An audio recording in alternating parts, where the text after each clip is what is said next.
રમણીકભાઈ કોટડિયા બોલું છું. હાજી નમસ્કાર. નમસ્કાર. નમસ્કાર. આપની પર્સનલ ઓળખ નહીં આપતા, કારણ કે આપની પાસેથી ભાષાનું પ્રભુત્વ મારા કરતાં જાજુ છે, એટલે કંઈક જાણવાને સમજવા જેવું બીજા ભાઈઓને પણ મળશે. યુટ્યુબમાં તમારો કોમેન્ટ્સમાં લેખ વાંચીને ખરેખર ઘણો આનંદ થયો. થોડોક ભાવ વ્યક્ત કરો કે શું કહેવા માંગો છો.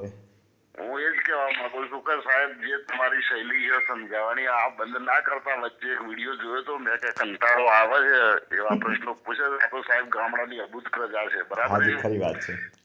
અને એ લોકોને તમારા જેવા કઈ બધા એડવોકેટ મળતા નથી હોતા, જુઓ, બરાબર છે સર? અને આ જે વિડીયો જોયા પછી તો મને પોતાને પણ એવું થાય છે કે ઘણું બધું સોલ્યુશન એવું થઈ જાય છે કે સરળતાથી કરી શકે ખેડૂત. ખરી વાત છે. બરાબર છે. એટલે તમારા ટોટલી વિડીયો મેં ડાઉનલોડ પણ કર્યા છે. બરોબર છે.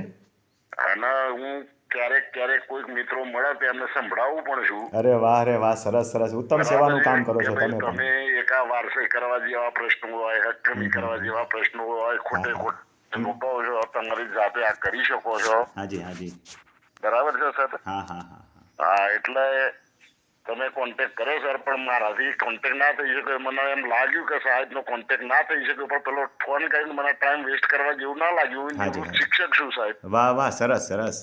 બરાબર છે. અને મને આ લોકોના પ્રશ્નોમાં થોડો રસ છે, ગ્રામ્ય સ્તરે. બરાબર. અમારું ગામ જે છે સાહેબ વંદનીય છે. હાજી હાજી. વખાણવા લાયક છે. હાજી. બરાબર છે. એટલે આપના જેવા જે એડવોકેટ સાહેબો હોય, આવા જો કદાચ તાલુકો એક હોય તો ઘણા બધા પ્રશ્નો સોલ્વ થઈ જાય. સાહેબ, આપણે કોઈની જરૂર નથી. હું તમને એક બીજો રસ્તો બતાવું. હા, બોલો સાહેબ. આપ તો શિક્ષક છો એટલે કહું, કયા કવિનું લખેલું વાક્ય છે મને ખબર નથી, પણ એક એકલો જાને રે કવિતા હતી, ખબર છે?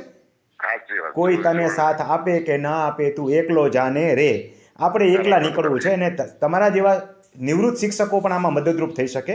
જે રીતે તમે યજ્ઞમાં ઘીની 2 હાવતી આપો જ છો કે ભાઈ બીજા કોઈ મળે એને સમજાવું છું, અને જો શક્ય હોય તો તમારા ગામમાં આવો કેમ્પ કરો, 25-50 ખેડૂતોને ભેગા કરો અને મને બોલાવજો.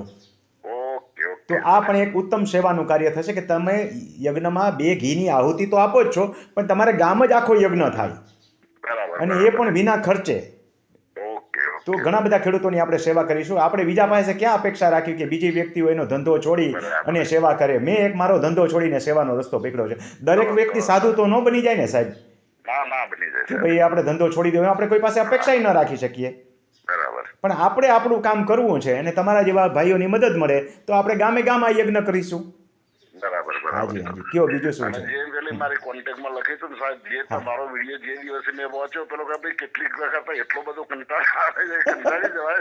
અને તે જ દિવસે સાહેબ મારા જે પેલું મેં લખ્યું ના, મારા મેં વાંચી લીધું. બરાબર છે.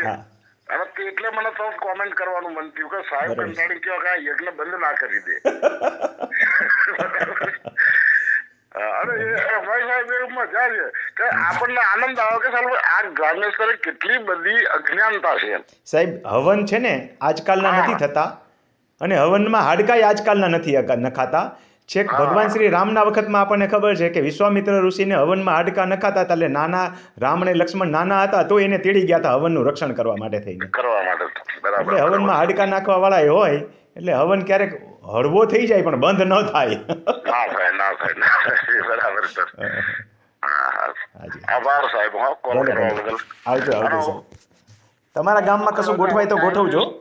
તમારા ગામમાં કશું ગોઠવાય તો ગોઠવજો. હા, ઓકે ઓકે. અને હું આવો કોઈ ટાઈમ વેસ્ટ કરવા માટે ફોન નહીં કરું સાહેબ, વોટ્સએપ ઉપર લખીશ. હાજી કંઈક લખવું હશે. હાજી, જે લખજો હું જવાબ આપીશ. મેં નંબર સેવ કરી લીધો છે આપનો. Okay okay, thank you. ખેડૂત મિત્રો, તમે પણ તમારા ગામની અંદર આ રીતે ખેડૂતોને એકઠા કરી શકો અને મારી સેવાનો લાભ રૂબરૂ ત્યાં આપી શકો. આ માટે તમારે મારો મોબાઈલ નંબર શોધવાની જરૂર નથી.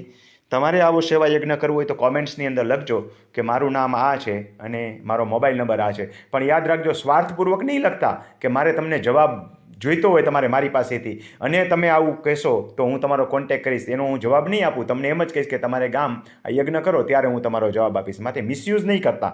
હું જે તમને સામેથી કોન્ટેક્ટ કરીશ એમાં આ ભાઈની જેમ પ્રશ્ન પૂછવાનો નથી. પ્રશ્ન પૂછવા માટે થઈને તમે આવી ચાલાકી કરશો તો તમને જવાબ મારો નંબર મળી ગયો છે તો પણ કશો કામમાં નહીં આવે. ખૂબ ખૂબ આભાર.